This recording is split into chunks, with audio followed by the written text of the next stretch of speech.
The following program is a Town of Colonie television production of the William K. Sanford Town Library.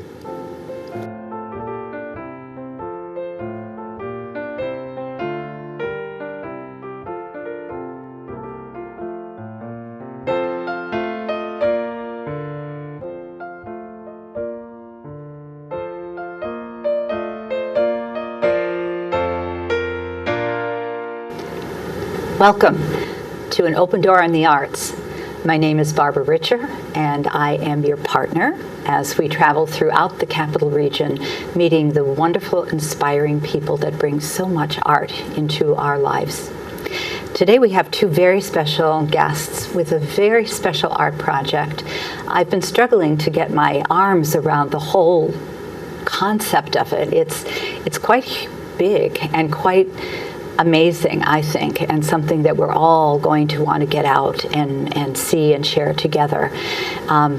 It's called Breathing Lights, and just that name, I think, is it's evocative of something. It's Breathing Lights. It kind of pulls you right in. So I'm very excited today to have Adam Frelin, who is the lead artist and art professor at SUNY Albany, and Barbara Nelson with TAP Inc. in Troy, who is the lead architect on this project.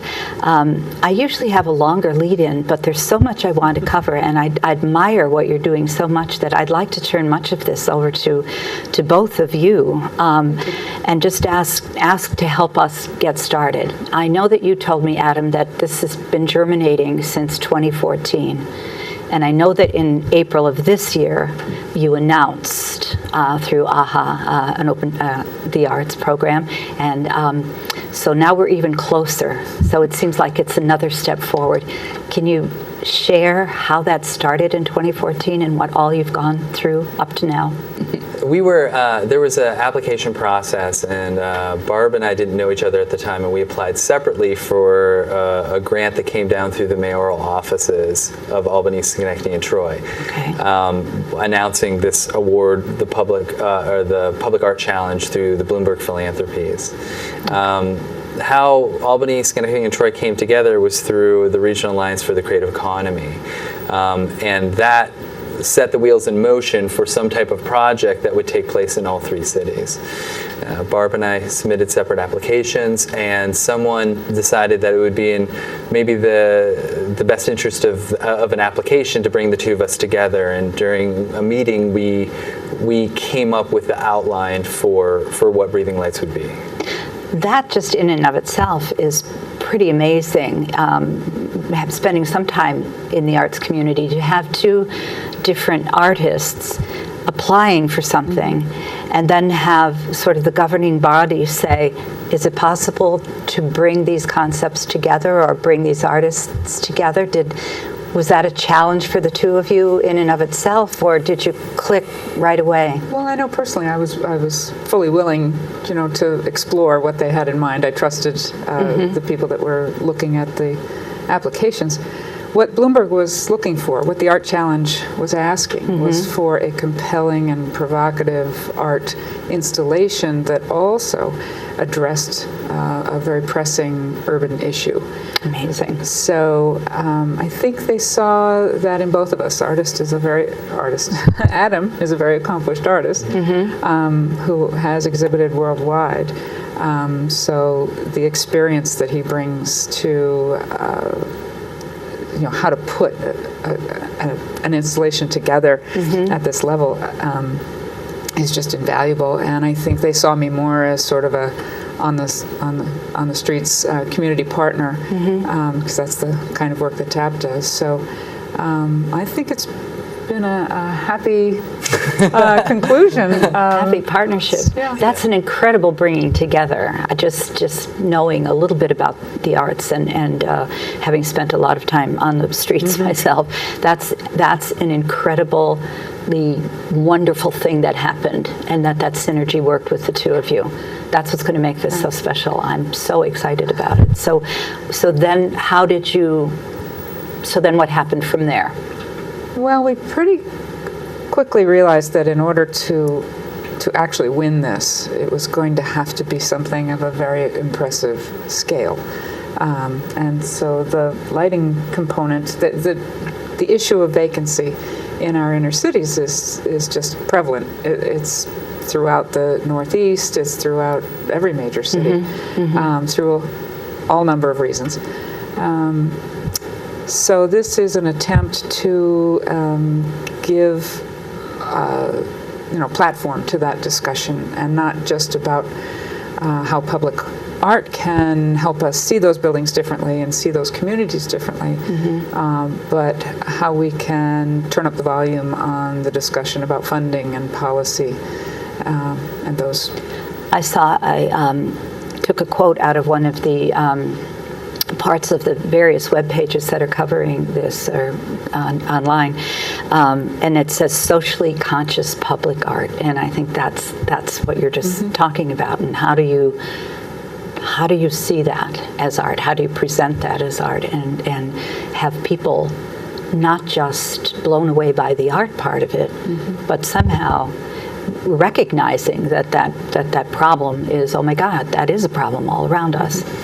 It's a slippery slope, and I would say a lot of public art within the past 10 years in particular has been moving towards projects that are less kind of aesthetic trinkets and more of something that tries to engage communities in one way or another. So in some ways we're trying to do both. Like I wanted to make sure that whatever we decided to do had a very strong aesthetic appeal. Right. And yet simply by doing a project that's sited within vacant buildings, you don't have the luxury of dealing with something metaphorically. You're actually dealing with it literally. So you have to literally deal with the reality of is this structure strong enough for us to walk across? Will the city let us use it? How do we deal with insurance and liability? So all the reality, in some ways, like we think about sort of socially engaged art being like, who are we helping? But in some ways it has to do with what machine is running this whole place, and how can we go right through the center of it to do what we need to do. So as much as we're engaging communities, we're equally engaging city governance about introducing them to art in a way where they have to take part in the process. Okay. I want us to step back a little because I'm realizing that we know where these arts are taking place, but our audience may not know. And you could be putting easels up in buildings because we haven't yet told them what exactly we're doing with these empty buildings. What you're doing with them, I'm only going to come and be awed, I'm sure. But so explain to our audience breathing lights. Where are these lights? Where are they breathing? And what are they seeking to show us? Either one of you. Well, Adam does this much better than Well, I'll I. do this and you get the next two. Yes, okay. So, and this was an idea that Barb and I came up together when we first met about focusing on both sort of an asset and a detriment to the region. The asset being some of the history of lighting technology that's taken place here through GE and what's been happening at the Lighting Research Center at RPI. A detriment being vacancy.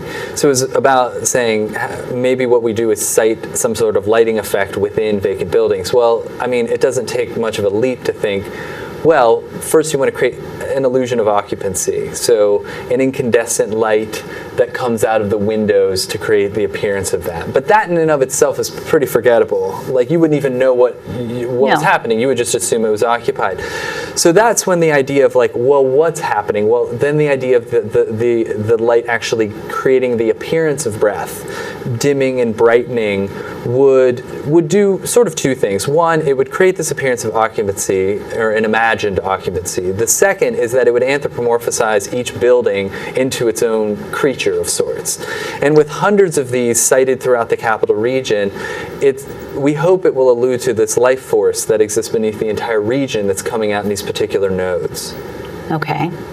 All right. So what I'm seeing when you're talking about this, then, is that, and I wasn't always thinking of it myself as being an occupied building. I was thinking of it, and this is just a person coming in, interpreting a piece of art, if you will, but that you were lighting vacant buildings to illustrate the beauty of what that building the possibility of that building, but also the vacancy of it. That we have this problem of vacancy in these beautiful buildings, and that. So, am I correct or wrong in the fact that the breathing comes from the fact that the lights come up and dim, Yes. and come up and dim? Yes. Okay. So, Awesome. so it's illustrating not just that, hey, this building is here. You've been walking by it, driving by it forever, and not noticing it, and not realizing it was vacant, and not really understanding or perhaps caring. Right. But the breath, the life shows not just that a building is available for occupancy, but that a community of buildings, that a community of people who live in the other buildings are also there, living and breathing. Hey, we are a community. We are a neighborhood.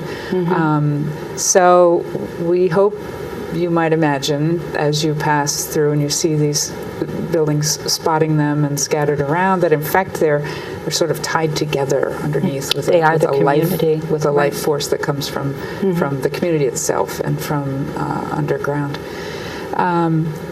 When the lights go off, I think that's when I'm really interested to see the reaction then, because suddenly it'll be dark again. Right. And then what does that say? But it's very important that these are not just about buildings. Right. Architecturally, they're not fantastic buildings, but they are the homes that were built by and lived in by the people who did build our fantastic buildings, our city halls and our state capitals and our churches. And so architecturally there's a tie there, but it's much more of an illustration that a community exists. Where are our neighbors? Where are our neighborhoods? And what is happening to them? Right. Amazing. And we think of the light creates the breath, but the community, what we're trying through our community engagement activities to do is to give voice to that breath. Okay, what would that building tell you if you could hear it, if you could hear words? So we have a number of different engagement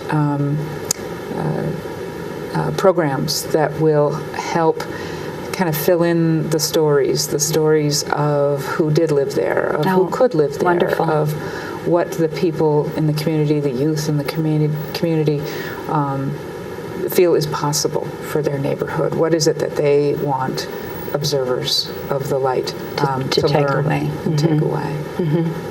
That's amazing. That's just touching on so many aspects of art and life and hopes and dreams and what went before and what can come after now. How did you go about choosing your neighborhoods? Well, they chose us. Yes. Well, I think it's wonderful that it's Albany, Schenectady, and Troy. We should say that it's not just because clearly all three of these cities have And the same issue with vacancy. For sure. That's to the credit of the Regional Alliance for Creative Economy and the Community Foundation of the Greater Capital Region. Right. They realized that any one of our cities competing against LA and Chicago and Boston, and we barely had a chance. But if we brought the three cities together, that would be compelling. And Yes. I think I know that is one of the things that the Bloomberg Philanthropies evaluators were completely fascinated by.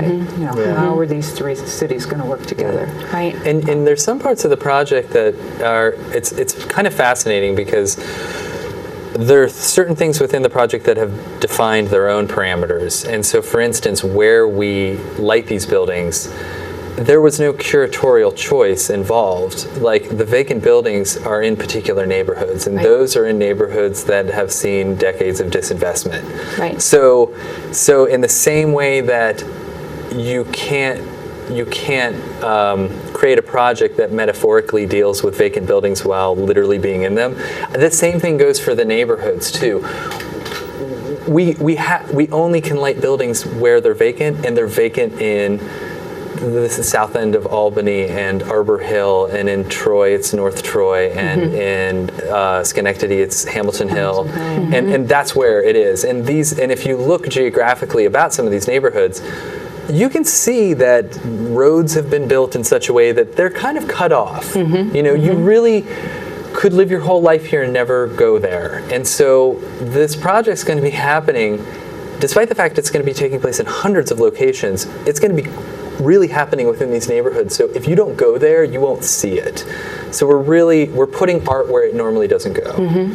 But where it putting art belongs. in a place where perhaps the people who live there don't normally go to exhibits and openings and museums as much as one might think. So a lot of these locations you really won't see, even if you go on a walking tour or a tour that the neighborhood has put together. Some of them are so remote, they really are just for the sake of the neighborhood where they live. Yeah, there's some buildings that no one will see besides the people living across from them.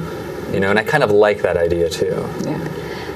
In what way? What do you mean? Like they're going to be there's so many buildings that are lit that there's some that no one will know to even go there, or it won't be necessary, and the only people that see it regularly are the people that live near it. So they'll see this living, breathing piece of art as long as the exhibit lasts. Let's hope they like it. That's wonderful. Yes, let's hope they like that. That would be nice. And it's not keeping them awake at night or any of those the things. lights will go off at 10 o'clock. They'll breathe only from 6 o'clock at night to 10 o'clock at night. 6 to 10. And only from end of September to end of November.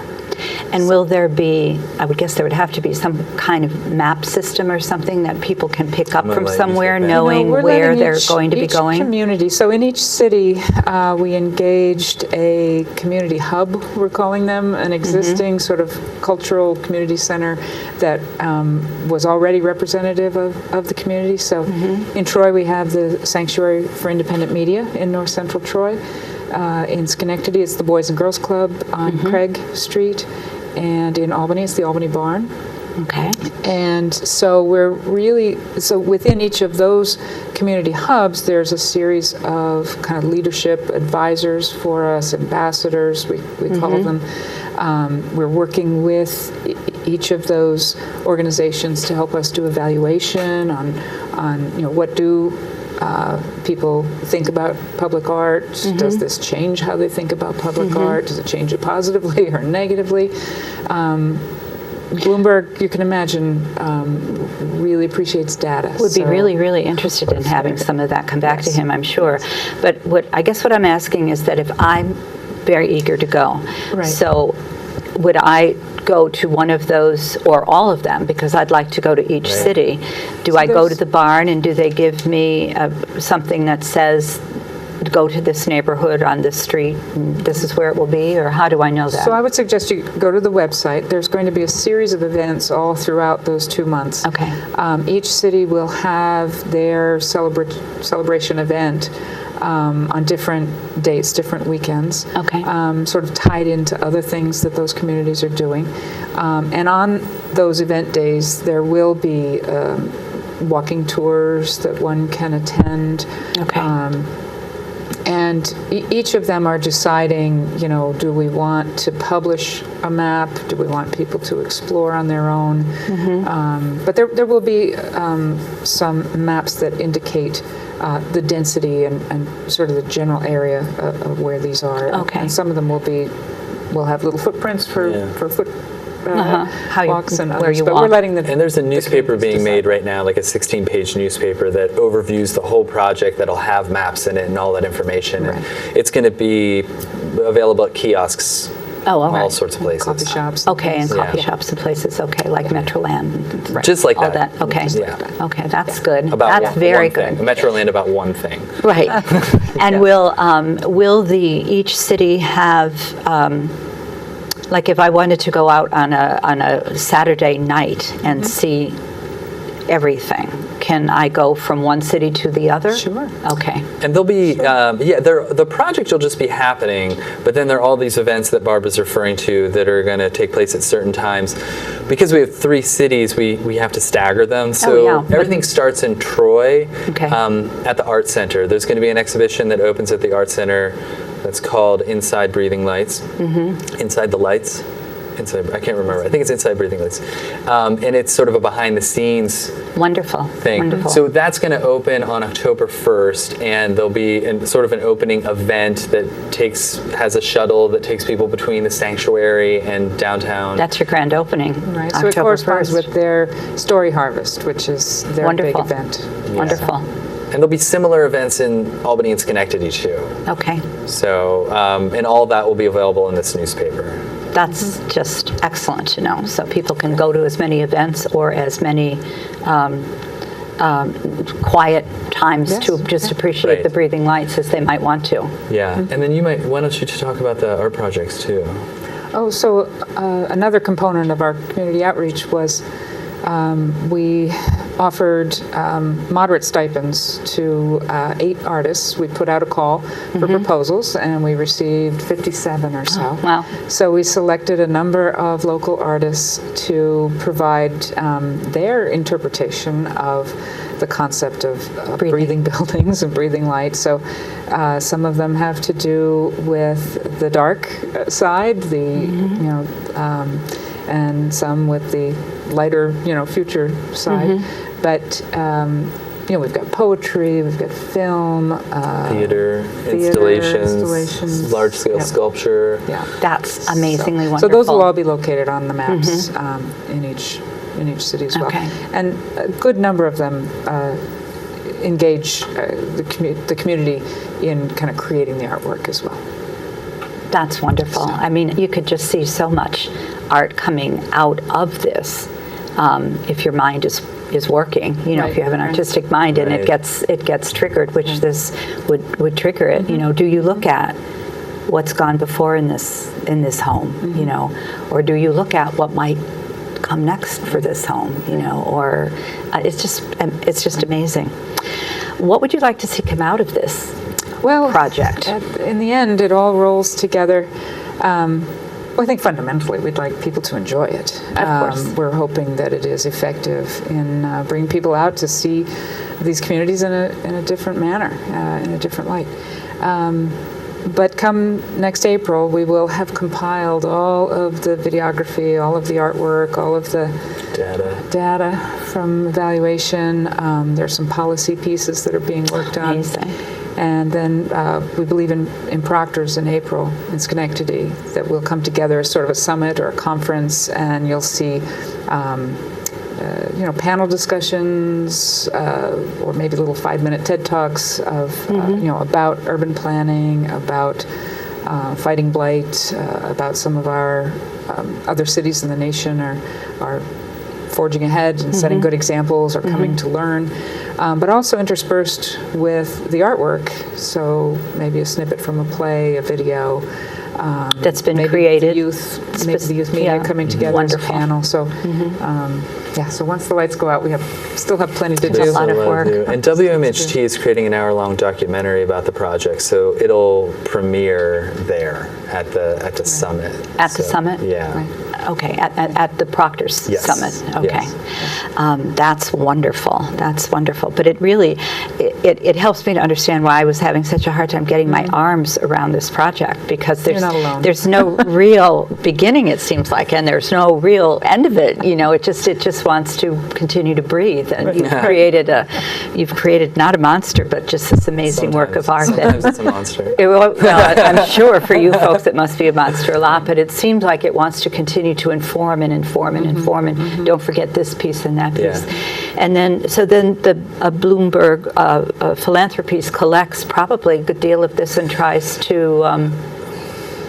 put it into some format that they can They are some of the premier world experts on public art. They fund a lot of public art all over the world, so we're absolutely honored. Wow, this is such living, breathing. This is much different than a lot of public art. Right, but a lot of the stuff that they fund, we fall somewhat in line with it. They're big on the idea that art can be kind of catalytic for cities in lots of ways, economically, touristically, like in a lot of ways. So we're having to quantify this. I've never been asked to quantify a project I've worked on before, and for that we've hired the Center for Women in Government at University of Albany to be our evaluators on the project. So so that way we had to do that. That was like a part of the. But that's an interesting thing too. So when we say something, it has to be able to be measured. Right. That's wonderful, but a challenge. It's a challenge, especially for an art project too, and we've had to think very carefully about what we think this project is capable of doing. Yes. And how we speak about it for that reason. But it's made us more aware of what we're doing and why we're doing it. And that's not bad. No, it's not bad. No, that's not bad. It's a challenge. Yeah. But in this, if it's going to be socially conscious in this context, it's sort of essential. And socially conscious can mean a lot of different things. I mean, even to create a type of beauty in a place that might not normally have something like that created for them, that is a type of social consciousness. So it doesn't just mean it's issue related. Yes, it can be. absolutely. It can still be aesthetic and remain kind of socially conscious. I've had to be on the street while I'm working on these buildings, and people ask what we're doing, and really what often impresses them the most is not when I unpack all this that we're talking about, but just say, we wanted to create something beautiful for places that don't normally get it. Yes. Or get some, and how many people that has won over has surprised me. Yes. I think I've heard reports of that having been said, but everyone deserves to live near something beautiful, right, or to have something beautiful. Which we have to give Theaster Gates credit for that, because that's his line. He's one of the other award winners. Right. He's a much more famous artist than I am. And anyway, but he said that, and it made us understand that's what we're doing. That's too. what you're doing. Yeah. Absolutely. Well, I'd be happy to give you part of the credit for that, because you're doing it. You're doing it, and that's wonderful. We only have 2 minutes left. I know that you may have wanted to mention, because I know GE is doing a great thing, and so did you? We have some amazing partners that have helped, aside from the Community Foundation of the Greater Capital Region that has been sort of our arm leading us, wrapped around our shoulder.